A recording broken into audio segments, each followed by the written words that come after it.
specific set of plays that you do well, and we will continue to do that because we want to put you in a situation where you can succeed. And boy, did he succeed. 13-3, they make the playoffs. You know, they are an incredible Aaron Rodgers throwaway from hosting the NFC Championship game at their house and the chance to go to the Super Bowl.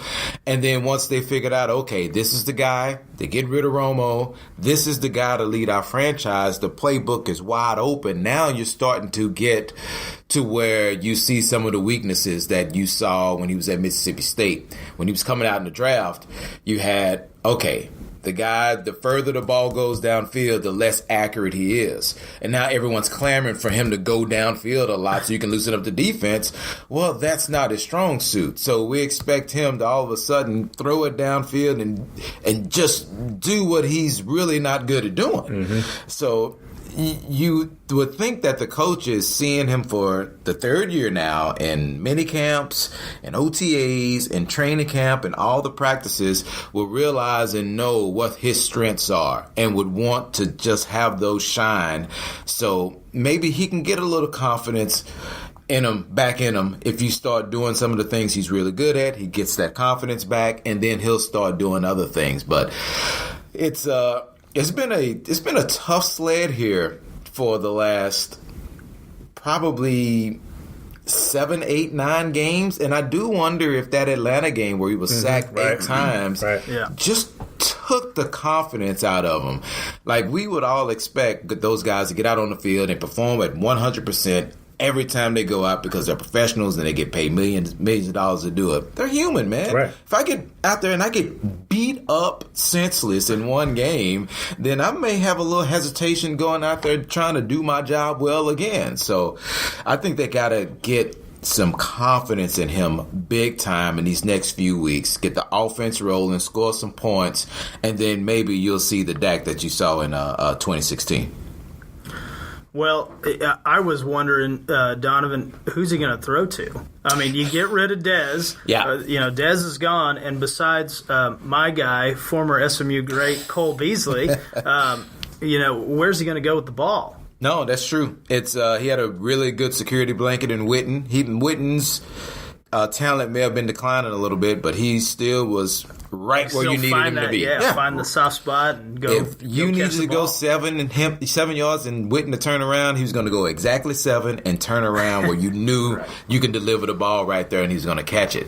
So I know early on our show, I would say I don't think you necessarily need to have a number 1 wide receiver to succeed in the NFL, but he does have to develop some chemistry with someone and have someone maybe with some speed that can threaten and challenge the defense a little bit. And they're going to have someone step up. I love Cole, and I think they do have a nice relationship, but I do think it's going to take one of those outside receivers to loosen that defense up a little bit, whether it's Allen Hurns or Terrence Williams or Deontay Thompson or someone, Michael Gallup. Somebody needs to step up, develop that chemistry with Dak.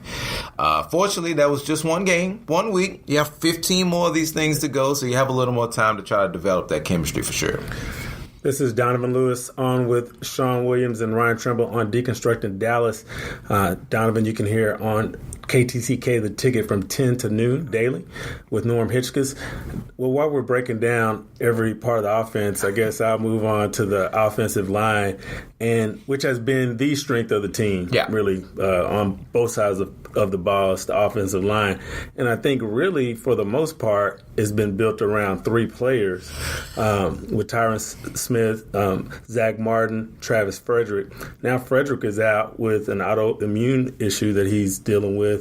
And then really, if you look at Witten as another extension of the line at tight end, you've got a lot of changes as it relates to the offensive line. And so, Zeke hadn't found any running room. Again, it's been one game, but even if you look towards the end of the season, there have been some struggles. So, you don't have the pieces on offense that you had even a couple of years ago when you had that playoff team. Yeah, no, you're right. And you're right that it's built around those 3 guys. I think they really expect a lot of Lyle Collins also. So this line, they've thrown all the money in it. It's the biggest investment. It's supposed to run this team.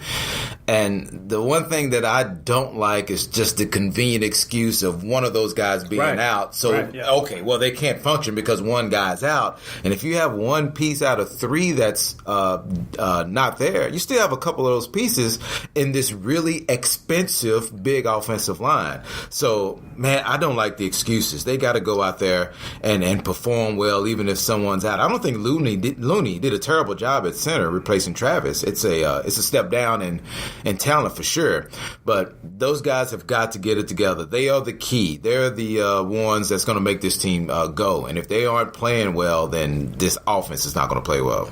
Yeah, it's going to be tough in a really strong division too. I mean, you got the defending champs in the division. Yeah, Skins aren't going to be terrible. The Giants look to be, I know they took one on the chin Sunday too, but I mean, they look at least improved. They look better. Yeah.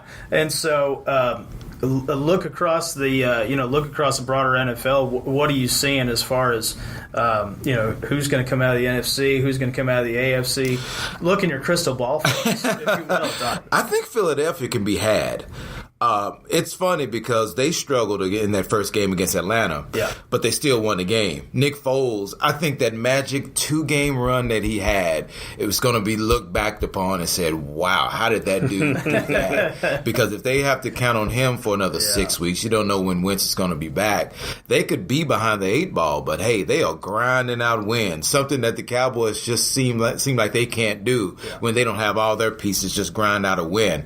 As long as Aaron Rodgers is healthy, Green Bay is always going to be a threat. I think Minnesota will be a threat.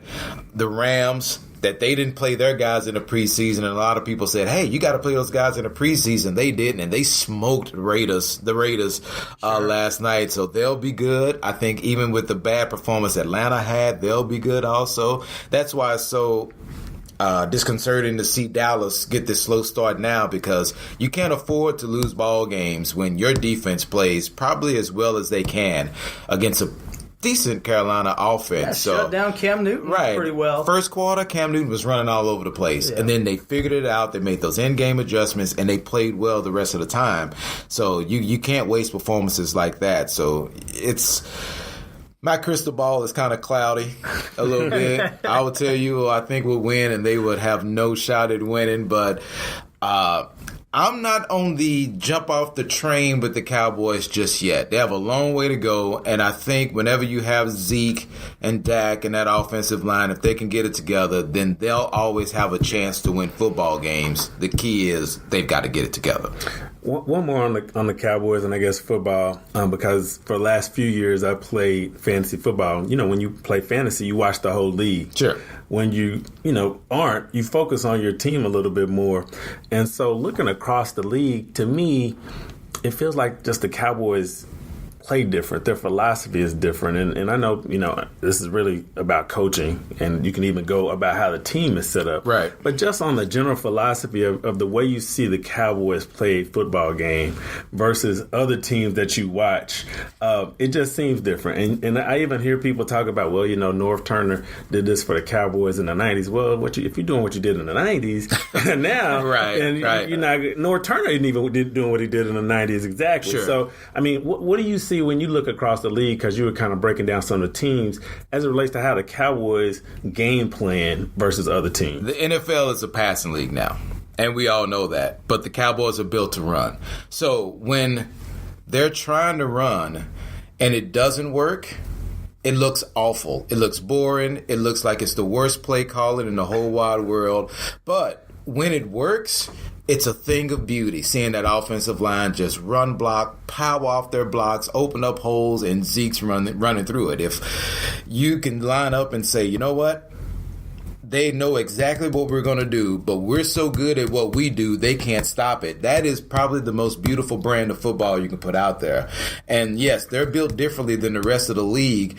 And when they can't do other things to be successful but try to run the football and the other team stops it, it looks like they don't know what the heck they're doing. So it's really weird that you could either love it or hate it because of the results. But this is the way this team is built. This is the way they've invested all their money in this team to run the football. And for this team to be successful, they have got to find a way to do it. Whether the defense stops them or not, they've got to find a way to run the football. If they can't, then they look lost. Deconstructing Dallas, Ryan Trimble, Sean Williams. We're going to take a quick break. Be right back with the Great Donovan. Stay tuned. Thanks for tuning in.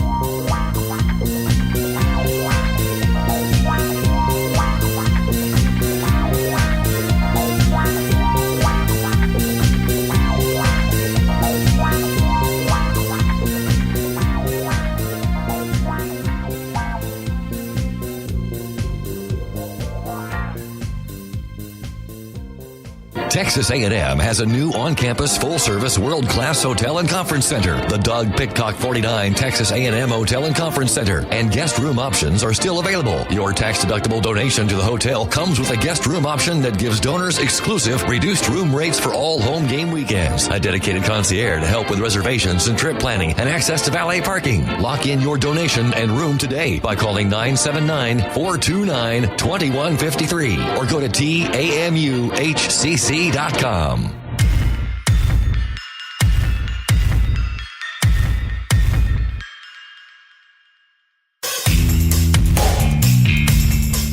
are back. Deconstructing Dallas, Sean Williams, Ryan Trimble. We are on with the great Donovan Lewis from KTCK, The Ticket. And Donovan, I wanted to talk a little bit about your career at The Ticket, because we've got a lot of ticket heads here at the office. Some of the biggest folks, including one of our bosses who's out of town, listen to The Ticket every day. We text each other about, did you hear Fake Jerry right. or whatever. Yeah. But it's funny to me because when I first met you probably 15 years ago, and we were hanging with some of our fraternity brothers, and they would tell me what stations you were working at. I'd be like, man, I don't know.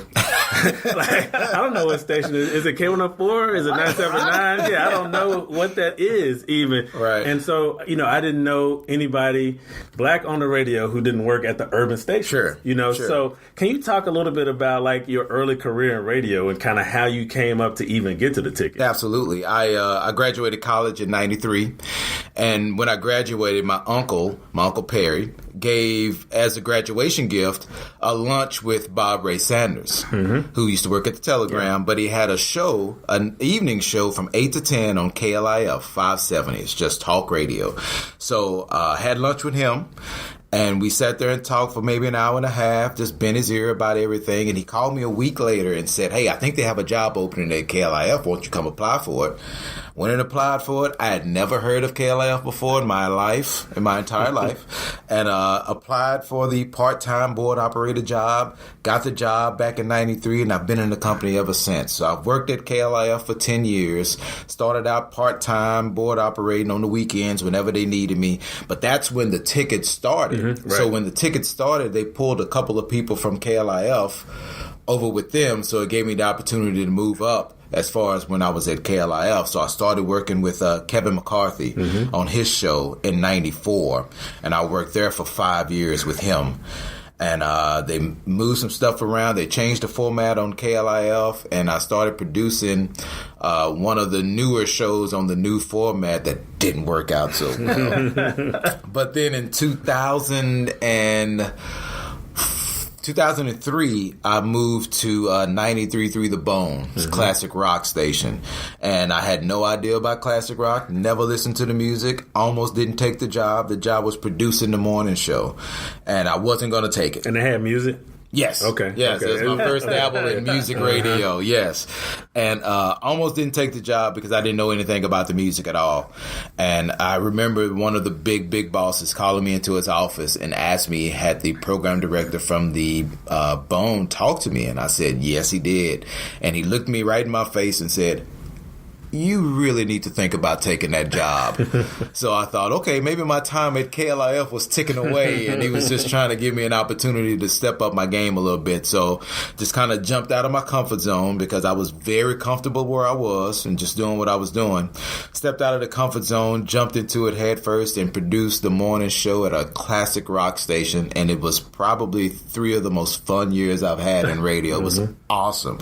Learning the music, it was all new to me, but it was all all owed to everyone else. But then Cumulus came and took over and bought the radio stations.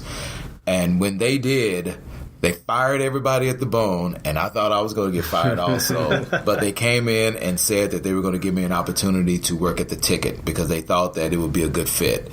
So that's when they put me with Bob and Dan, noon to 3 on the Ticket.